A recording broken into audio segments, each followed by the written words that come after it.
Bora, galera! Começando mais um Rcast, o Rcast da Escola Raízes. O Rcast é o podcast da Escola Teológica Raízes. Estamos aí começando mais um episódio, dando aqui continuidade nos estudos que a gente está fazendo aqui sobre a carta de Paulo a Tito. Uma carta muito abençoada. A gente tem crescido na fé estudando essa carta aqui. Se você caiu de paraquedas nesse episódio, nós te aconselhamos a continuar assistindo, mas depois que você terminar esse episódio, volta lá nos episódios anteriores e se... Atualize. E se atualize, essa é a palavra certa. Se atualize sobre todo o contexto que a gente está dando seguimento. Estamos aqui com o nosso prof. Siqueira, Lucas Siqueira. São dos Lucas, né? Só que eu aí. sou o manezinho. Acho que agora a galera já está Já conhecendo, conhece, hein? né? Já familiarizou também. Falando que sou manezinho toda a vida. Vai um rapaz do meu GC que lembra de mim que eu sou manezinho. Pois. Tás tolo. Sou o Lucas Siqueira, dos 40 Lucas que tem num raio de 2 metros. Que é muito Lucas aqui, né? Bate, tropeça numa árvore e cai 3. Só na Escola Raiz temos 4 professores Lucas. O Ramos, o Siqueira, o Darote e o outro. E o Pacheco. Tem uns bons, mas... E tem uns melhores.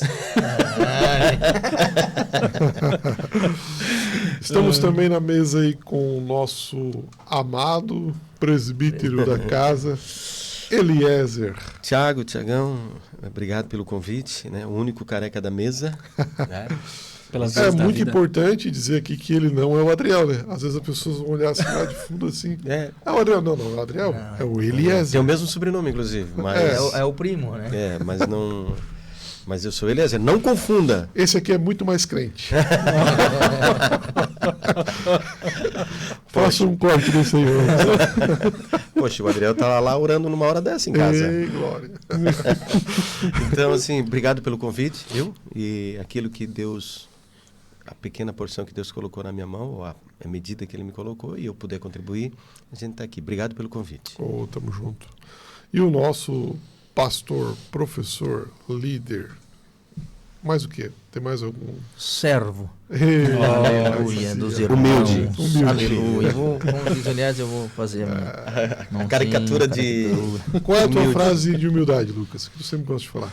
De humildade? Eu sou o pastor Lucas. Mais conhecido. Não. O pessoal já me conhece, né? Pastor orgulho, Lucas, mas eu gosto que me chame só pelo pronome. Pastor.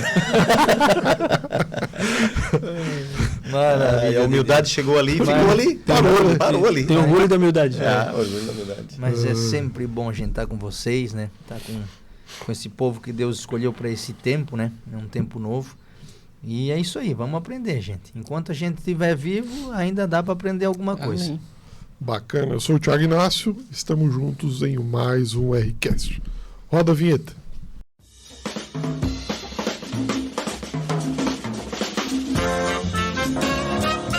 Mais um Rcast no ar, aonde se criam raízes, mas não se cortam as asas. Voltamos então. Vamos dar continuidade aí aos estudos da carta de Tito. Nós estudamos, né, galera, até o versículo 8, né? Então são 8 versículos aí do capítulo 1. E agora a gente vai dar continuidade aí, encerrando o primeiro capítulo. Lucas Darout. Então, pode fazer a leitura para nós? Vamos fazer a leitura do versículo 9 até o 16, porque tem muita coisa ali que é o mesmo contexto, então a gente vai tentar ser mais rápido nessa questão da leitura. O versículo 9 diz: retendo firme a fiel palavra, que é conforme a doutrina, para que seja poderoso, tanto para admoestar com a sã doutrina, como para convencer os contradizentes. Porque há muitos desordenados, faladores, vãos e enganadores, principalmente os da circuncisão, aos quais convém tapar a boca, homens que transtornam casas inteiras, ensinando o que não convém por torpe ganância. Um deles, seu próprio profeta, disse: os cretenses são sempre mentirosos, bestas ruins, ventres preguiçosos. Este testemunho é verdadeiro. Portanto, repreende-os severamente para que sejam sãos na fé, não dando ouvidos às fábulas judaicas, nem aos mandamentos de homens que se desviam da verdade.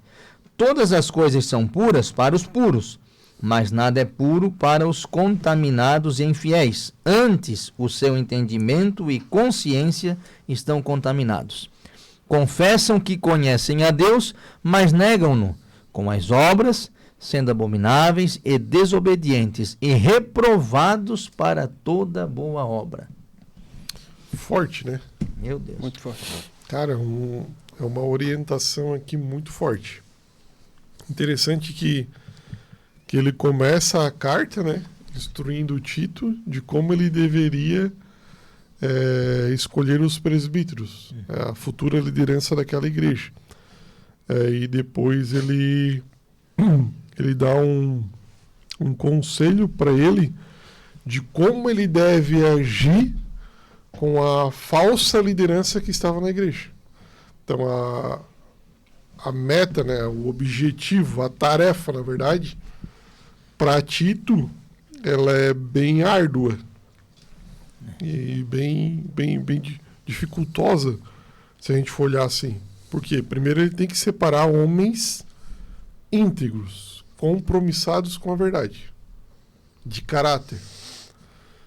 E ao mesmo tempo ele tem que calar, silenciar essa liderança corrupta dentro da igreja.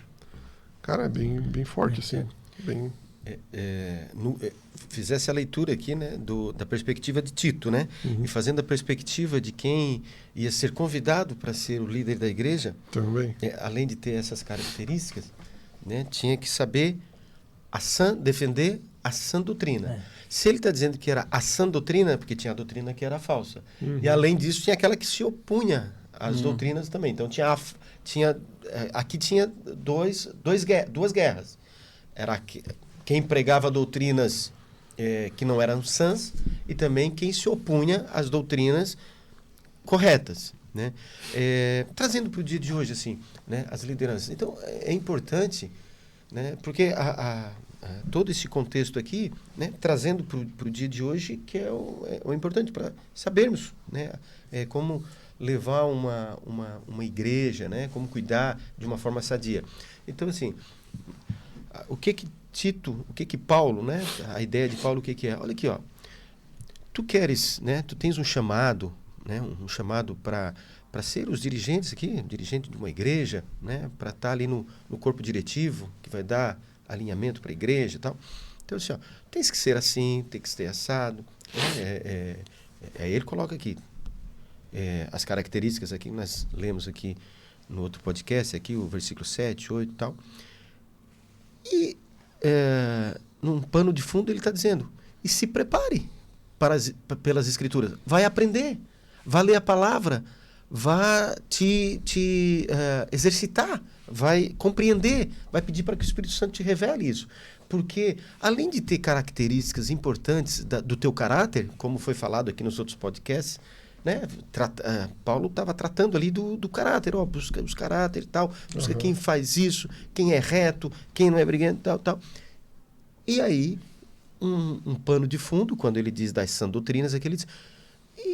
né, pessoas que tenham a revelação. Então, assim, né, trazendo para os dias de hoje, você que, né, busca, tem um chamado, não espera ser chamado, não espere liderar para ter a compreensão do que as Escrituras nos dizem. Né? Começa te preparando. Começa com a leitura, uma leitura diária, né? Peça, né, o Espírito Santo te revelar aqui, trazer para ti algo que está aqui escrito, para quando chegar o dia, a oportunidade, né, tu estar apto, né? Porque da mesma forma como Tito buscava as pessoas que já tinham essas características, ser justo, santo, domínio próprio e tal, quando tu ser chamado, além de tu já ter essas características, tu também tem que saber das Escrituras. Não é a partir do momento... Não, eu sou justo, tudo bem. Leia a Escritura. Não, eu não estou cuidando de ninguém agora, está tudo bem comigo. Não, mas um dia tu não tens um chamado? Tenho. A partir daquele momento é que eu vou estudar. Não. hoje. Ela, E isso ela serve primeiramente para se qualificar, né? para si mesmo, né? E depois para te poder, né, estar liderando, né? Não, Perfeito. e o legal é que, como a gente foi falado antes, né? Ele estava procurando líderes, como o Eliezer falou, né, nos outros episódios. Olha, por que ele tá procurando pessoas assim? Porque olha o tipo de pessoas que ele vai encontrar. Agora, uma pessoa que não tem essas características primeiras ali de 7, 8 e 9, que não são naturais, chega na primeiro embate aqui, contra esses caluniadores, ele já cai. Não tem força para sustentar, ou ele acaba fazendo igual, ou pior às vezes, né, que é pior ainda. Mas as características deles são bem fortes aqui, porque dali do 9 para frente, esse é o tipo de pessoa que ele vai encarar. Tu vai encontrar pessoas caluniadoras, aqueles que... o cara, quando é o crente, às vezes ele é massacrado porque ele age segundo a ética, a moral, a lei, enquanto os que não obedecem às regras, eles parecem estar sempre em vantagem. Eles acabam sempre indo na frente, né, sendo os mais astutos, os mais espertos. Agora, lidar com esse tipo de pessoa tem que ter o domínio próprio. Mas o cara falou... Não, mas calma. Ele mentiu, ele falou errado. Então, te acalma. A verdade vai vir à tona. Deus trabalha através da verdade, não por mentira. Então, vai tranquilo. E uma das coisas que fala aqui, amante retendo firme a fiel palavra que lhe foi ensinada para que seja capaz, pela sã doutrina, tanto de admoestar como de convencer os contradizentes. E aí aqui em Timóteo, capítulo 4, um livro antes, né, diz o seguinte: conjuro-te, pois, diante de Deus e do Senhor Jesus Cristo, que há de julgar os vivos e os mortos na sua aparição e no seu reino, que pregues a palavra, instes a tempo e fora de tempo, reprove, repreendas, exortes com toda a longanimidade e doutrina, porque virá tempo em que não suportarão essa doutrina, mas, conforme as suas próprias concupiscências, amontoarão para si mestres, tendo comichão nos ouvidos, e desviarão os seus ouvidos da verdade, voltando às fábulas. Então, alguém que não é fiel à firme palavra, ele não vai ter a capacidade de ensinar a verdade. Interessante, o Lucas, que tipo assim, porque virá tempo, né? Exatamente. Aí a gente refere a uma esfera escatológica, de que ainda não aconteceu. Não. Mas tu ir para a carta de Tito, tu vai ver que já estava acontecendo. E hoje a gente já vê tantas igrejas nascendo de pecados, né? Indo completamente o que a palavra diz. E uma das coisas que eu ficava muito, muito mal, e isso é uma coisa que eu até já falei para outras pessoas que também sofreram do mesmo sentimento. E talvez, né, alguém que está ouvindo possa sofrer da mesma coisa. Tem muitas coisas muitas pessoas que passam pela nossa vida, ou muitas coisas que nós vemos que está sendo feito errado, o irmão está pecando, ou falou mentira, ou pregou uma heresia. E eu tinha muito medo de falar.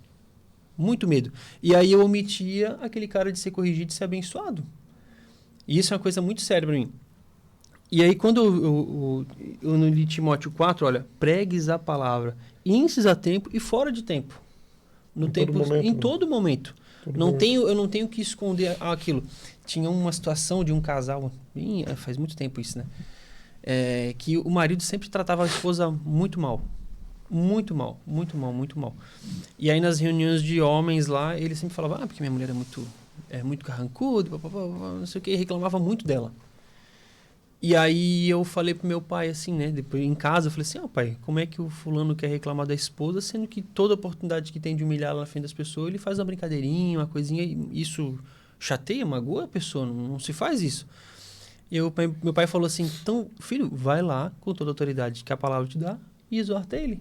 E eu não fiz. Então, eu recusei de entregar para ele algo que a Bíblia me exige fazer. Pregar, fora de tempo, exorta. Hoje nós nos propomos usar, toda vez que vai alguém lá em casa, seja crente ou não crente, nós damos uma palavra. Toda a vida. Deixa eu ler uma palavra para ti, posso orar por ti, posso falar. Por quê? Porque esse cara passou na minha mão. Eu tive a oportunidade de ser hospitaleiro para ele e de entregar cura, às vezes, para ele, e eu recusei de fazer. Agora, se eu me recuso a fazer, ou se eu não busco antes de ser chamado, eu não consigo ser fiel à palavra, eu não consigo exortar, eu não consigo cuidar. E aí sim, no primeiro embate que eu tenho com alguém que é contraditório, né, contradizente à minha fé, eu vou perecer ou eu vou me calar, o que é pior ainda, né? Amém. Aqui ainda diz aqui no versículo 13, essa mesma levada aqui do Lucas, tal testemunho é verdadeiro. Ele estava falando dos cretenses, que a briga ali ia ser feia. Ó, sempre mentirosos, feras malignas e glutões preguiçosos. Paulo mexeu na ferida lá no vespeiro, né? Aí ele disse assim, ó, e ainda ele fala assim, ó, tal testemunho é verdadeiro. Olha, não duvida, eles são isso aí mesmo. Né? E Tito deveria conhecer, estava ali no meio, né? E aí, naquilo que o Lucas falou ali, portanto, repreenda-os. E aí ele botou mais um ponto aqui, severamente, né? Então, uma das funções, ou uma das atribuições, melhor dizendo, de um presbítero, de uma liderança, é repreender. Colocar a ordem, né? Colocar a ordem, né? Então, às vezes, é muito bom, às vezes, tu dar um conselho para alguém, assim, olha, irmão, que tal. Mas, às vezes, é repreender. E eu aprendi, né? Tenho essa consciência, que a repreensão é um ato de amor. Né? Porque tu vai repreender alguém por duas situações. Ou porque a própria pessoa está indo pro precipício, né? Ou está levando alguém. Então, quando tu estás repreendendo alguém, ou tu está por amor a essa pessoa, ou tu está por amor a essa pessoa e mais alguém. Verdade. Né? Então, o repreender faz parte do ofício, da atribuição de um presbítero, de uma liderança. É responsabilidade. Paulo não deixou aqui, né, quando ele escreveu para Tito, ele não está dizendo só, se tu discernir que deve repreender, tu faça isso. Não, ele não está dizendo isso. Ele diz só, repreenda. Deve. E ainda ele fala assim, ó, severamente. Ou seja, botou um encargo ali, olha, e não é para passar paninho, aqui, não. Seja firme e fiel. Porque eu acho que sim. Porque que quem sabe, né? Isso é um ato de amor. Aprendi isso, né? O pai, quando corrige um filho, meu amigo, quando tu vai, tu dá uma correção no teu filho, às vezes, forte, ele vai pro quarto chorar e tu vai pro outro, né? Mas é um ato de amor, né? Porque tu sabe que o que tu estás fazendo não é pro mal. Meu filho hoje tem 17 anos, mas continua sendo repreendido por mim em algumas situações. Está instruindo, né? Em amor, né? Aqui, costumeiramente, assim, e isso eu faço geralmente à noite, quando estou em casa e tal, de alguma situação que ocorreu no dia, aí eu falo. E aí, às vezes, ele vai pro quarto, né? Vai pro quarto, fica lá no quarto lá. Aí passou um pouquinho também a temperatura, porque às vezes tu fala o que deve falar e para por ali para ter o domínio próprio, para não passar do ponto. Aí depois tu vai lá no quarto e diz, tu sabe por que eu briguei contigo? Tu sabe qual é a intenção de brigar? Não é que o pai quer o teu mal. Tu tens essa consciência? Não, pai, eu tenho essa consciência. Aí eu vou dormir tranquilo. Tá entendendo, né? Por isso, porque é por amor. Né? O texto que a gente usa, que eu uso sempre para as crianças lá é Hebreus 12:6. Até fui pegar uma outra versão aqui, mas no fim todas elas vão dizer a mesma coisa, né? Hebreus 12:6. Pois aquele a quem o Senhor ama também castiga e açoita a cada filho que recebe. Não que Deus vá punir, né? Mas Deus permite que a gente tropece e caia, para que a gente... Tem uma frase de um pastor lá de Floripa que é muito... que a gente usa sempre, né? Deus às vezes nos faz cair de costas para aprender a olhar para cima. Porque Deus nos permite algumas coisas para que a gente seja afiado. Paulo, né, depois que se converteu, foi para Jerusalém achando que ia arrasar e deu tudo errado. Aí no texto diz que depois que ele saiu de lá, que Jerusalém viveu tempos de paz e prosperidade. Poxa, para um pastor eu ouvi isso aí, deve ser terrível. Não, pastor, depois que tu saiu, a igreja foi bem. Poxa, e ele volta para Tarso, fica lá 14 anos, esquecido, né? Por quê? Até que Barnabé se lembre e traz ele de volta. Por quê? Depois que ele sofreu, né, esse possível tempo de esquecimento, mas foi um deserto dele, aí que ele vai dizer lá, né? Olha, porque... conhecimento, capacitação, eu, treinador das pés de Gamaliel, fariseu dos fariseus, eu considero isso tudo como esterco depois que conheci Cristo. Porque Deus teve que o corrigir, porque Deus amava e sabia quem Paulo era. Um processo. É um processo. Eu corrijo meu filho, eu digo para meus filhos, Greg, Nini, o pai puxa no pé de vocês, o pai briga com vocês, porque o pai ama. Porque se o pai não amasse vocês, eu deixava vocês fazer o que vocês quisessem, vocês iam comer só besteira, aí vocês iam passar mal. Então o pai corrige, porque o pai ama vocês. E o processo de Deus é a mesma coisa. Quantas vezes eu ouvi puxões de orelha de pastores, e aquilo me deu uma raiva, porque a gente não quer ser corrigido, não quer ser exposto até certo ponto. Sim. Mas depois eu entendi o processo, entendi o que foi, e aquilo foi bênção para mim. Eu fazer uma... Tu ia comentar alguma coisa? Só deixa eu trazer uma reflexão bem rápida.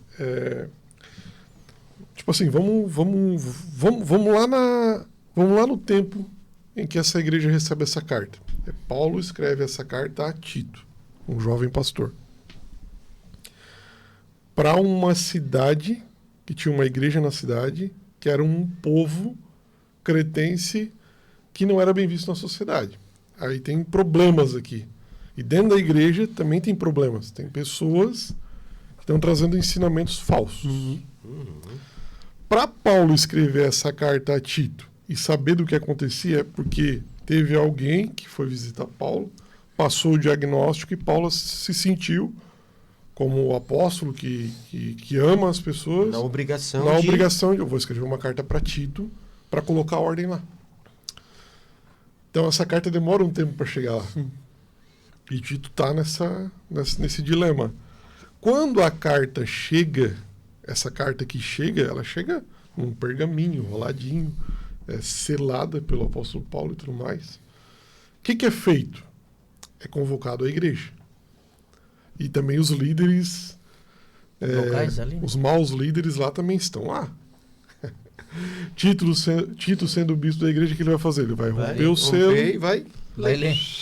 E vai ler. Abrir a carta.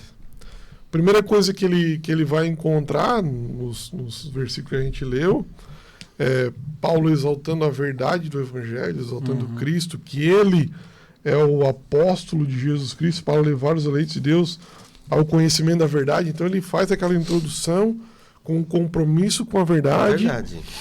E Tito está lendo um conselho de Paulo ao seu próprio respeito. Agora Tito separa homens fiéis. Imagina quem estava escutando naquele momento ali, quem estava escutando aquilo ali. Então tu tinha uns líderes maus, tu tinha Tito como bispo da igreja, mas tu tinha a igreja ali que estava na mão de Tito e sendo influenciada por aqueles líderes maus. Então quando a igreja começa a ouvir aquela carta e os conselhos do apóstolo, porque Paulo era respeitado na igreja primitiva, Paulo era um apóstolo de Cristo. Quando Paulo falava, as pessoas baixavam e ouviam. Então, uma carta de Paulo testificando que Tito tinha uma autoridade para silenciar esses falsos ensinadores. E o que mais me chama a atenção aqui no versículo 9 é aqui, ó. Daí, apegue-se firmemente à mensagem fiel. Então, Tito e os líderes que ele ia escolher tem que fazer o quê? As características de caráter, tem que ter aquilo lá, tal. Como que eles combatem os falsos ensinos? Tem que ser fiel à mensagem. A palavra de Cristo. Sim. Entendeu? Então a igreja já ia ter uma base aqui. Eu tenho que sempre olhar para a Escritura para ver o resultado do que a igreja está produzindo. A igreja está produzindo isso. Como é que eu sei se o que ela está produzindo é bom ou não é? Indo para a palavra de Cristo. É mais massa ainda. Ó, tem que ser fiel à mensagem, firmemente à mensagem fiel, à palavra da verdade, da maneira como foi ensinada. Aqui que é o ponto-chave, né? Cara. Da maneira que foi ensinada. Porque aqui a gente tem a Escritura, mas o que a gente ouve da Escritura? É a Escritura mesmo? Eu gosto de uma frase que o Lucas fala. Qual é a frase que tu sempre fala? Estude. Por quê? Senão tu acredita em quem estuda. Então assim, se eu não conheço a mensagem fiel, se eu não sou íntimo da palavra de Deus, eu vou acreditar em quem é ou em quem não é. Então eu vou ser facilmente levado aos ensinos falsos. Sim. De maneira como foi ensinada, para que seja capaz de encorajar outros pela sã doutrina. Aqui é um outro ponto-chave que eu também considero. Por quê? Tem a mensagem fiel, da forma como foi ensinada, para que o pessoal se apegue à sã doutrina. Agora aqui, sã doutrina não é o costume da tua igreja. Sim. Boa. Sabe? Sim. Sã doutrina não é as regras de fé de uma instituição. Ah, minha instituição pode fazer isso e não pode fazer isso. a outra instituição pode fazer isso, não pode fazer isso. Desde que esses costumes não contrariem a sã doutrina, que é a palavra de Cristo, beleza? Beleza? Mas não confunda os costumes da tua igreja com a sã doutrina. Era o que os falsos líderes estavam fazendo. Eles estavam pegando fábulas judaicas, costumes judaicos, dizendo que era sã doutrina. Mandamentos de homens e dizendo que era sã doutrina. Para ti caminhar debaixo da verdade, tu tem que se circuncidar. Tu tem que cortar o bagulho lá embaixo. Senão tu não faz parte do corpo de Cristo. Era uma doutrina de homens. Paulo diz, isso aqui não é sã doutrina. Então, para te combater isso aí, Tito, e a galera que tu vai escolher, vocês têm que se apegar firmemente à palavra da verdade. O que tu falou muito massa. Era o que eu queria falar. Na mesma linha. Tá. Eu ia pegar os 3 pontos. No nome ele diz, retendo firme a fiel palavra. Depois ele diz, admoestar com a sã doutrina. E ele diz, repreende-os para que sejam sãos na fé. Então veja bem, só vai ser são na fé se não for corrompido o conteúdo. Aí o Paulo, escrevendo a Timóteo, no capítulo 1, versículo 5, ele diz, trazendo à memória a fé não fingida que há em ti. Ou seja, existe uma fé fingida. Os caras estavam lá dentro da igreja com uma fé fingida. E outra coisa, a gente tem que ter cuidado para não se tornar um câncer dentro da igreja, como líder. Porque o que é o câncer? Uma célula que se reproduz errada, ela vai comprometer todo o teu corpo. Um líder que não fala sã doutrina, ele está canceroso. Exato. E aquela célula vai ser reproduzida em outra. O outro vai chegar perto dele. Não, eu concordo contigo, eu não sei nem o que a Bíblia diz. Mas o que tu falou... Se tu estudou e tu estás falando isso... Se tu está falando, então eu vou... eu concordo contigo. Se tu não estuda... Tu entendeu? Porque, se o apóstolo Paulo ele disse que, traz à memória a fé não fingida que há em ti. Uma fé sã é uma fé não fingida. Ou seja, eu posso fingir ser piedoso, eu posso fingir... Uma fé verdadeira, né? Mas ele disse, não, eu exalto a fé verdadeira que há em ti. Então, olha só, como líderes, tá? Quem mais é dado vai ser cobrado. Então, na posição de líder, eu tenho que ser firme, fiel à palavra, palavra de Deus. Eu preciso admoestar com a sã doutrina, não pode ter, eu acho que é isso. Tipo assim, né, Lucas? Ele manda silenciar esses, com a sã doutrina. Mas não é silenciar a partir do que tu pensa. Não. Exatamente. A partir da sã doutrina. Porque senão tu vai o quê? Esse cara, o dia que corrigir alguém também, vai usar o teu pensamento. Onde acontece o câncer, vai se espalhar. Assim como tu reproduz o bem, tu também reproduz. Exatamente. E sabe o que é mais legal? Aí tem outro ponto, né? A dica de como vencer discussão com a mulher em casa. Esse aqui é valioso. Mas o que o Lucas falou, pegando justamente o que o Lucas falou. Como é que eu vou calar, silenciar, né, esses contradizentes ou quem ensina a falsas doutrinas? Eu tendo domínio pela sã doutrina, pela palavra. Aí uma coisa bem importante aqui, Efésios 5, 26, que diz o seguinte, dando o texto aqui para os maridos, né? Para a santificar, falando do homem para a mulher, para a santificar, purificando-a com a lavagem da água pela palavra. Pela palavra. Então, assim, quando tem discussão lá em casa, você não, amor, olha aqui, o que a palavra diz? A palavra diz isso. Pronto. Acabou. A esposa pode ficar braba e querer retrucar. Não, pode, mas contra a palavra não dá para dizer. Ou às vezes é nós também, né? Ficamos claro. Ao contrário, isso olha o que a palavra diz. Não, tá dizendo contra mim. Então, como aquele exemplo, acho que foi no outro episódio que tu deu, do trânsito. Do trânsito. Exato. A tua mulher te admoestou, corrigiu. Nossa, cara, tu não sabe o que tem lá. Ele livrou a tua vida, né? Entendeu? Tem um cara mesmo armado ali. Exatamente. Então é purificar pela palavra. A palavra vai ser o balizador para tudo. É isso aí. Cara, e olha só a consequência de uma liderança que não está submetida à palavra de Deus, no versículo 11. É necessário que esses falsos líderes sejam silenciados. Por quê? E tem que ser urgente. Por quê? Por que eles estão fazendo? Contaminando. Tá ali? Porque, ó, pois estão arruinando famílias inteiras. Nossa. Ensinando coisas que não devem. Para obter ganhos desonestos. E tudo por ganância. É o lucro desonesto que a gente estava falando antes. Ou seja, assim, essa liderança falsa, ela está indo contra tudo o que Paulo ensinou a Tito como deveriam ser os líderes. Hospitaleiro, amigo do bem, amável, santo, irrepreensível.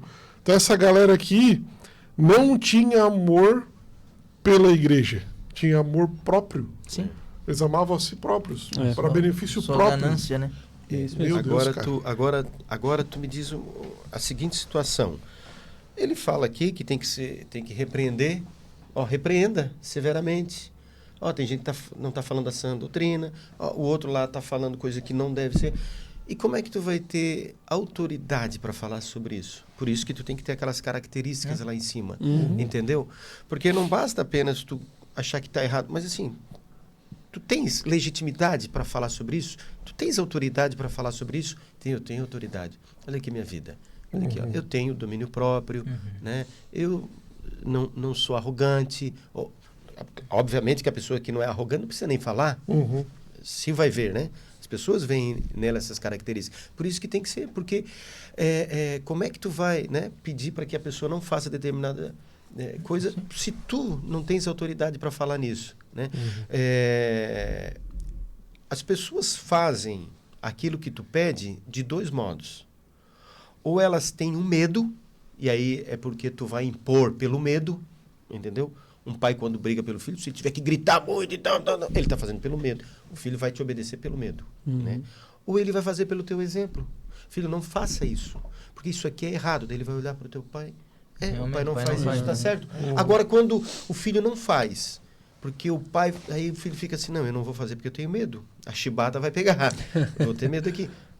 Mas o meu pai faz. Eu vou fazer hoje, talvez quando eu eu pegar a maioridade. Então, assim, tem que ter autoridade. Para ter autoridade, volta lá. Então, assim, a carta de Tito, quando tu termina de ler lá o último capítulo, tens que voltar para o primeiro, porque a vida é isso aqui. Né? A vida de uma liderança da igreja é isso aí. Vai lá, volta aqui de novo. Volta de novo. Porque a vida é isso aí. Lembrei da minha filha agora. Minha filha tem 7 anos, a Juliet. Até ontem aí nós sentamos na mesa para comer, eu, ela e minha esposa e tal. Achei engraçado. Aí tu falou do exemplo, né? Vai seguir o teu exemplo, não o que tu fala. Isso. Cara, daí na hora assim que eu tava comendo ali, me deu uma sede muito grande. Eu peguei, fui na geladeira, peguei uma garrafinha de água com gás, abri e, tomei. Só que naquele dia a minha esposa tinha aconselhado a minha filha para não tomar água durante a comida. Ela veio assim, cara. A escola. Ela veio assim, vamos para a palavra. A filha disse assim, pai, vamos para a palavra. A minha filha assim, na hora, cara, 7 aninhos. Na hora? Mãe, olha mãe, tomando água. Então eu vou tomar também. Claro. Pegou, se levantou, pegou a garrafa e tomou. Eu assim, depois a gente chamou no gabinete pastoral, né? Daí eu lembrei, cara, é isso aí, ó. Tu fala, eu gosto da frase, né? O que tu faz, fala tão alto que eu não consigo ouvir o que tu dizes. Nossa. Então, cara, o modo de agir, ele é superior ao que tu fala. Porque assim, por que Paulo fala isso antes, né? Justamente para ter autoridade no que tu vai depois exortar. Porque assim, voltando para esse nosso exemplo aqui do filho e tal, e quando a gente fala, né, do pai para o filho, é do pastor para a igreja, né? O pai para o filho aqui. Quando o filho te obedece por influência do medo, na primeira oportunidade que ele tiver, ele vai te desobedecer. Ou seja, aí vem naquele negócio, na tua frente faz o certo e quando não está presente, faz o errado. Por quê? Porque ele deixou de fazer por causa do medo. Por causa do medo, né? E quando ele vê o teu exemplo, aí ele não está fazendo... Aí tu estás ensinando ele. Porque tem uma frase que diz, né? O nosso pastor cita aqui, não sei até se é dele. Se não é dele, é de Agostinho. Se não é dele, é de Agostinho. Cita Agostinho, que é certo. Que o exemplo, ele arrasta, né? Ele puxa, né? Então, por isso que ele fala, o versículo 7, ele está dizendo assim, seja exemplo. Aí ele diz lá as características, mas assim, ó, seja exemplo, porque lá na frente eu vou precisar vocês, né, que vocês lá na frente lá exortem com severidade, como está lá no artigo, no versículo lá na frente. É o dia que eu estou falando de artigo, então chega aqui, entendeu? Então, assim, o exemplo, o que me deixa assim bem tranquilo, assim, que Paulo tinha essa legitimidade de falar para Tito. Por isso que quando eu vim aqui, né, escrevendo essa carta, tal, Deus me deu essa capacidade para falar para vocês sobre isso, tal. Daí depois ele fala sobre Tito, depois ele vai e fala. Tudo isso vem lá de cima, da autoridade que vem, passando para que é a autoridade que vem, da barba que vai escorrendo. E sempre, por que a palavra, o líder ele tem que ter essa intimidade com a palavra? Porque quando a gente vai aconselhar, a gente tem que ser o mais bíblico possível. Porque Deus tem compromisso com a sua palavra, não com o que eu penso ou o que eu digo. Tem muita gente frustrada hoje, até com liderança. Por quê? O camarada, ele ensinou, ele demonstrou conforme o que ele pensava. E não aconteceu. Ou não deu certo. O que acontece? Porque não foi tão bíblico. Por simples manipulação mesmo. Ou por manipulação, para não perder ovelha, para não perder... Exato. Aí o que acontece? Tudo que a gente fala que não é baseado na palavra de Deus é um perigo. É um perigo, porque Deus ele tem compromisso com a palavra dele. Com o que eu disse... Se não tiver de acordo com a palavra dele, meu amigo, ele não tem compromisso nenhum. E quando, às vezes, você vai aconselhar, às vezes você vai emitir a opinião daquilo que você acha que é o certo fazer naquele momento. Né? É justo fazer isso. Acho que aqui você deveria ter feito dessa forma. Tal, né? Quando, na verdade, você diz assim, a Bíblia diz isso. Aqui a Bíblia diz isso. Aqui a Bíblia diz isso. É o exemplo que nesse ato aqui, tu estava sendo justo? Mas eu peguei aqui, ele falou, eu peguei e fui pra cima dele e falei, porque assim, ele me chama de mentiroso, eu fui na goela dele. Bom, então vamos ver aqui o que dito. Domínio próprio. Domínio próprio. Não, eu não paguei mal com mal. Eu não preciso nem dizer assim, não, tu não deveria. Tu teve domínio próprio? Se a pessoa for coerente, ela vai dizer assim, não tive. Então tu errou. E o cara que tem a Bíblia inculcada, né? Isso, o cara que tem a Bíblia inculcada, já que vive isso aqui diariamente, essas atitudes já são automáticas. Claro. É de fazer e já pedir perdão. É intimidade, né? É intimidade. Ou então ele já pensa 2, 3 vezes antes de falar qualquer outra coisa. É o que a palavra diz. Santificar pela palavra, é palavra. Se a gente não viver, isso aqui é o manual. Um exemplo que eu dei esses dias falando sobre pecado, né? Que nem a televisão, computador, tudo que a gente compra tem um manual de instrução. Dá para usar sem ler o manual? Dá. Mas em uma hora que der errado, a gente não vai saber o que fazer, porque não leu o manual. A Bíblia é o nosso manual. Dá para viver sem a Bíblia? Dá. Mas uma hora ou outra vai dar errado. Né? E isso é muito forte, gente. Porque a gente tem que ser bíblico, porque no versículo 16, ele vai dizer assim, confessam que conhecem a Deus, mas negam com as suas obras. Ou seja, eu amo o Tiago, que é meu amigo, mas aí o Eliezer, que não é meu amigo, eu vou lá, não vou amar. Eu estou negando com as obras. Porque o que Deus ensinou na palavra, ama o teu inimigo também. Tem atitude. E ele diz, são abomináveis quem faz isso. Jesus do céu, já pensou Deus chamar um líder de abominável? Desobedientes, por quê? Porque não faz o que está na palavra. E reprovados para toda boa obra, ou seja, tudo aquilo que é de Deus desqualificado, tipo assim, a obra de Deus é boa, tudo que tu vai fazer para Deus é bom, mas tu está reprovado, a obra é boa, mas tu não. Gente, já não passou pelo crivo do 7 lá. Já deu, eu ia falar isso agora. Deu problema. Tipo assim, essa galera aqui, perante o crivo que Tito vai aplicar, estão desqualificados. É aquilo que tu falou lá no início, Thiago. O que tu falou? Que eles vão chegar em frente a Deus e Deus vai dizer, não te conheço. Por quê? Mas eu curei, eu fiz boas obras, eu fui um excelente presbítero. Mas como é que estava o teu coração? A intenção era esse? Dele, qual era o teu propósito lá? Era ganhar lá subterfúgio, dinheiro honesto e tal. Perante as pessoas tu era isso, mas a tua essência era outra. Por isso não te conheço.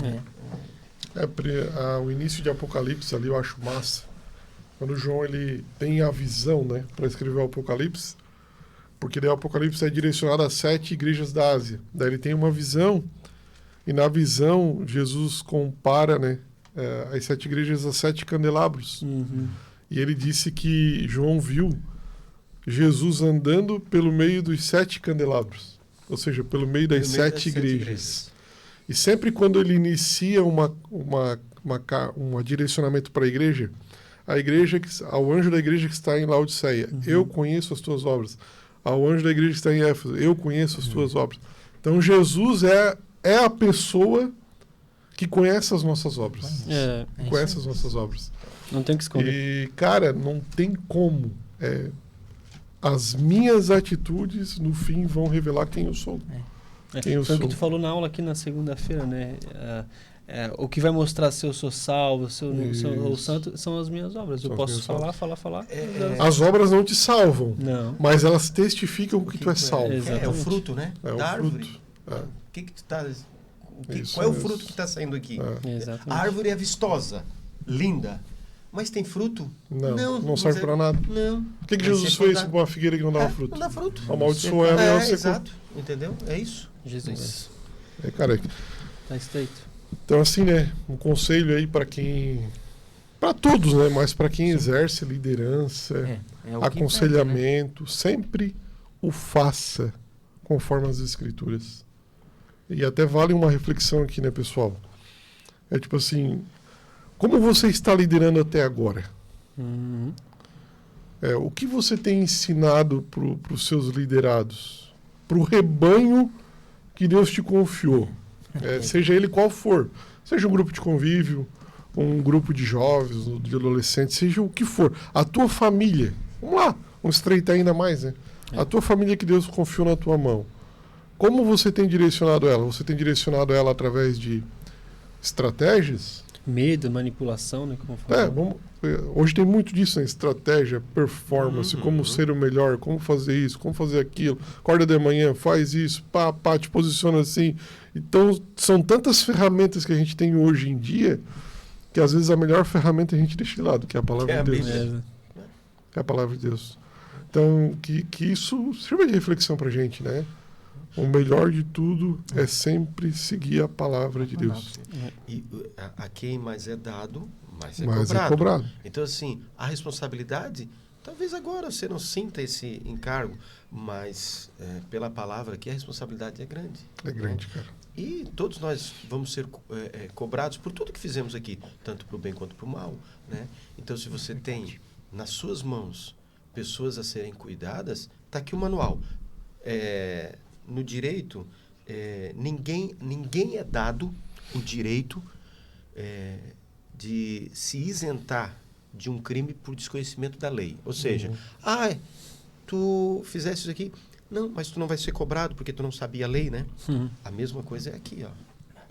Depois lá, né, no dia que tu tiveres frente a frente, né, com Deus, não vai poder alegar assim, o senhor tinha que ter domínio próprio, não sabia. Tá, o triste é chegar assim, né? É igual o exemplo que eu até mandei o vídeo para ti, Lucas. É de um pastor americano, um televangelista muito famoso hoje em dia, muito famoso. E recentemente agora ele pediu perdão. Ele está aí com seus 70 e poucos anos. Pediu perdão porque durante o ministério ele abraçou a teologia da prosperidade. Isso aí é duro de ele falar. abraçou a teologia da prosperidade. Ele se arrependeu, né? E se arrependeu. Hoje ele confessa que poderia ter feito de outra forma. E de que o evangelho não é vendido. E de que a bênção de Deus não é comprada. 70 e poucos anos. E também reconheceu que muito do que ele falou... Performance, né? Muito do que ele falou não era Deus falando. Tipo não assim, era sã doutrina, talvez. Ele assim, isso aqui é a palavra de Deus. Uma profecia, vamos dizer, uma revelação. E às vezes ele não tinha certeza de que era. Então, o homem aos 75 anos de idade, reconhecendo que errou, que falhou. E quantas pessoas, porque era pregador de multidões, milhões de pessoas ouviam ele, quantas pessoas que não foram influenciadas negativamente... Quantas não abandonaram por a fé, ensinos errados. Justamente por falar uma coisa que não era Deus. Não era a palavra de Aí Deus não tem compromisso com o que não é dele, né? E daí ele falou, me arrependo, e eu acho que o arrependimento dele começou quando o neto dele foi a público falar que teologia da prosperidade não era uma teologia bíblica. E o vô pregava sobre teologia da prosperidade. Então eu acredito que o insight, o cair em si, né? Foi ali, porque daí tu vê um neto, né? Pá, o que eu tô sendo pro meu neto? Então daí ele tá nessa caminhada agora de desconstrução, dizendo que agora, os últimos anos de vida dele, ele quer ser o mais bíblico possível. Nossa.